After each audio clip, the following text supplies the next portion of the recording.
तो नमस्कार, स्वागत है आपका अपने YouTube चैनल अरविंद गुरुजी एजुकेशन में। आज हम लोग पढ़ेंगे व्यंजन के भेद।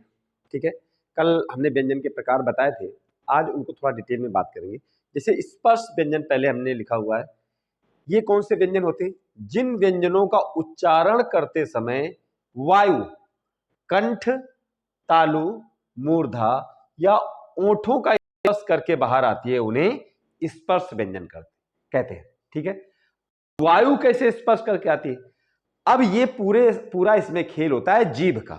अगर जीभ को हम कंठ की तरफ मोड़ के यहां स्पर्श कराते हैं तो ये का वर्ग के जो व्यंजन होते हैं उनका उच्चारण किया जाता है। आप करके देख लीजिए, का जब का कहते हैं तो जीभ हम कंठ में मोड़ते हैं, कंठ में स्पर्श कराते हैं, इस वजह से ये इनका उच्चारण कंठ से होता है। जैसे का, खा, गा, घा, गा।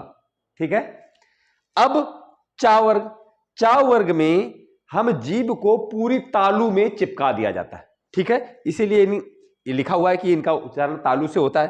पूरी जीभ को तालु में चिपकाया जाता है। ठीक है, ये चा, छा, चा, झा, या आप उच्चारण करके देखते जाइए, आपको ऐसा आ जाएगा कि ये बात ऐसे ही है। अब टा वर्ग में भी जीभ को तालु में चिपकाया जाता है, लेकिन मोड़ कर।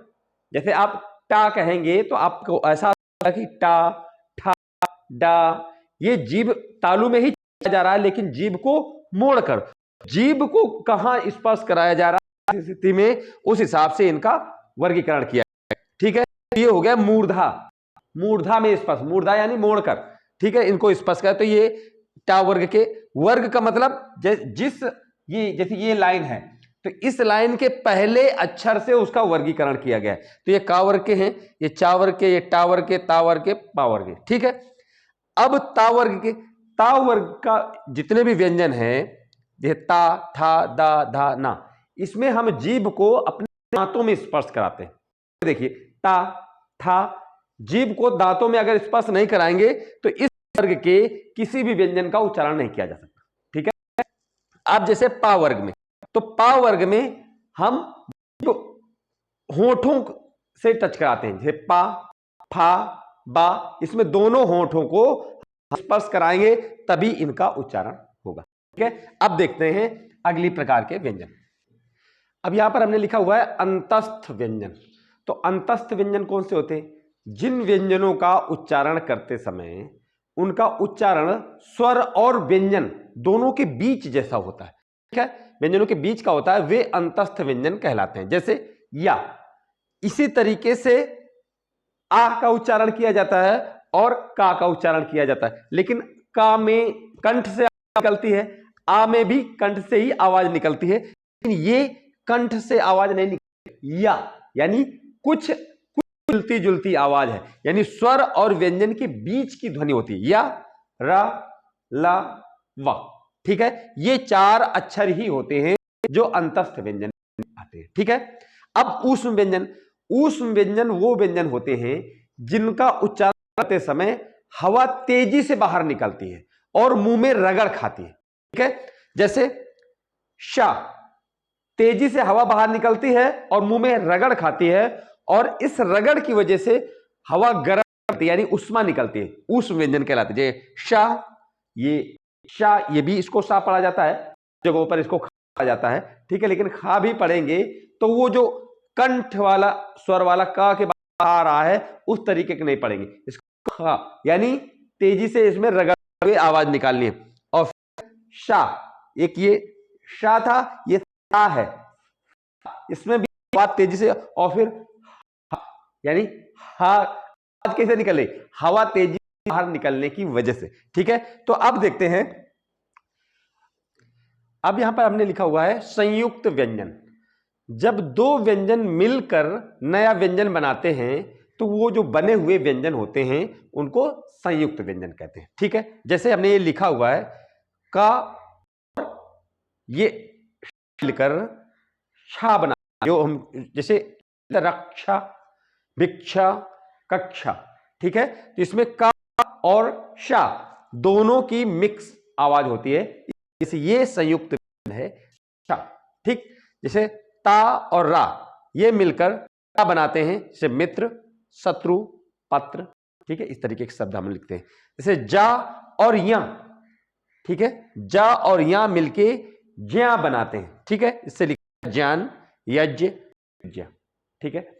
अब शा और रा के बनाते हैं श्रा, जिससे हम शब्द बनाते हैं श्रवण, प्रेय, विश्राम, ठीक। अब देखते हैं और व्यंजन के टाइप। यहां पर हमने लिखा हुआ है द्वित्व स्वर, द्वित्व व्यंजन।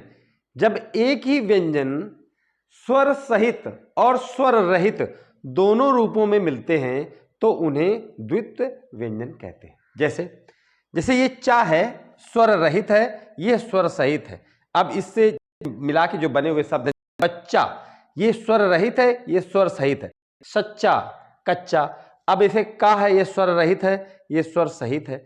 तो अब इससे जो मिलने वाले शब्द जैसे छक्का, धक्का, मक्का, ये द्वित्व व्यंजन है, ठीक है। अब जैसे स्वर रहित ला और ये स्वर सहित ला है, और इससे मिलने वाले शब्द बिल्ली, चिल्लाना, हल्ला, ठीक है। अब जैसे जा है स्वर रहित और ये स्वर सहित है, इससे बनने वाले शब्द जैसे लज्जा, छज्जा, सज्जन, ठीक। अब जैसे ना है स्वर रहित, ये स्वर सहित है। अब इससे बनने वाले शब्द जैसे गन्ना, अन्न और प्रसन्न, ठीक है। अब देखते हैं संयुक्त अक्षर क्या होते हैं। अब यहां पर हमने लिखा हुआ है संयुक्ताक्षर। तो संयुक्त अक्षर कौन से होते हैं? जब स्वर रहित व्यंजन, कोई स्वर रहित व्यंजन है जिसको आधा अक्षर भी कहा जाता है, किसी दूसरे व्यंजन से, यानी जो दूसरे से मिलेगा तो हो सकता है वो पूरा हो या अधूरा भी हो सकता है, ठीक। दूसरे व्यंजन से मेल होता है तो वह संयुक्ताक्षर कहलाता है। जैसे ये स्वर रहित दा है और ये स्वर सहित या, जब इन दोनों को शब्द बनाते हैं, जैसे विद्या, गद्य, पद्य, ठीक है। इस तरीके से आप बहुत सारे लिख सकते हो। जैसे स्वर रहित दा है, ये स्वर रहित वा है, इन दोनों को मिलाकर जब कुछ शब्द बनाए जाते हैं, जैसे द्वार, विद्वान, ठीक है। इस तरीके से आप बाकी और बना सकते हो। जैसे स्वर रहित का, स्वर रहित और ये स्वर सहित ता है, तो इन दोनों को मिला के जैसे रक्त, मुक्त, युक्ति, अभियुक्ति, जो से बहुत सारे आप बना सकते हो। जैसे स्वर रहित धा और स्वर सहित या है, इन दोनों को मिलाकर जैसे शब्द बनाए जाएंगे, जैसे ध्यान, मध्य, ठीक है। अब ये स्वर रहित डा और स्वर सहित ढा, इन दोनों को मिला के बनेगा जैसे गड्ढा, बुढ़ा, इस तरह से, ठीक है। अब देखते हैं कि वर्णों के उच्चारण स्थान कौन कौन से होते हैं, ठीक। अब देखिए यहां पर उच्चारण के आधार पर वर्णों को इतने नामों से या इतने वर्गों में विभाजित किया गया है। जैसे हमने 1 से 9 तक लिखे हैं कि कहां कहां से, कौन से स्थान से उच्चारण किए जाते हैं। जैसे ये लिखा हुआ कंठ, तालु, मूर्धा, दंत, ओष्ठ, नासिका, कंठ तालु, कंठ ओष्ठ, दंत ओष्ठ, ठीक है। अब कंठ से कौन कौन से वर्ण उच्चारित होते हैं?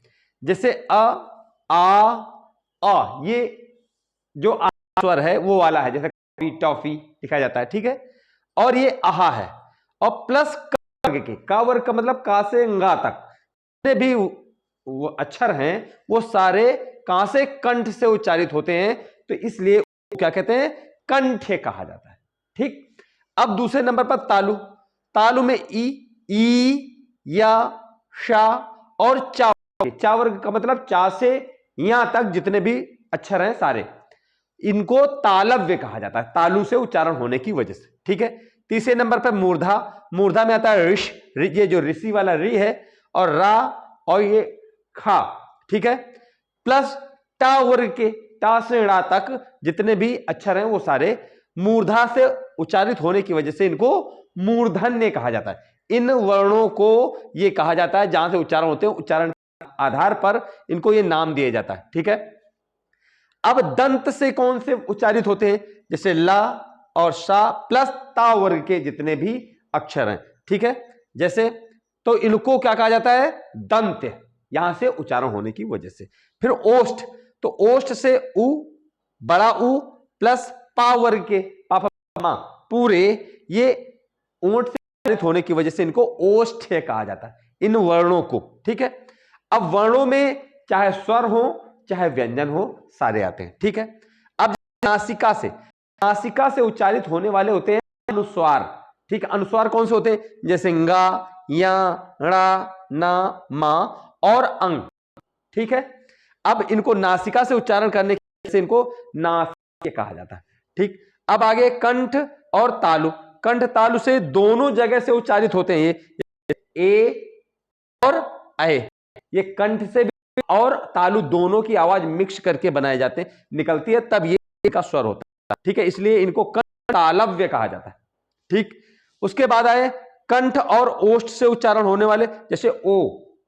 अगर आप दोनों होठों को गोल आगे की ओर नहीं रखते हैं तो इनका उच्चारण नहीं किया जा सकता। आप करके देख लीजिए, ओ और औ दोनों।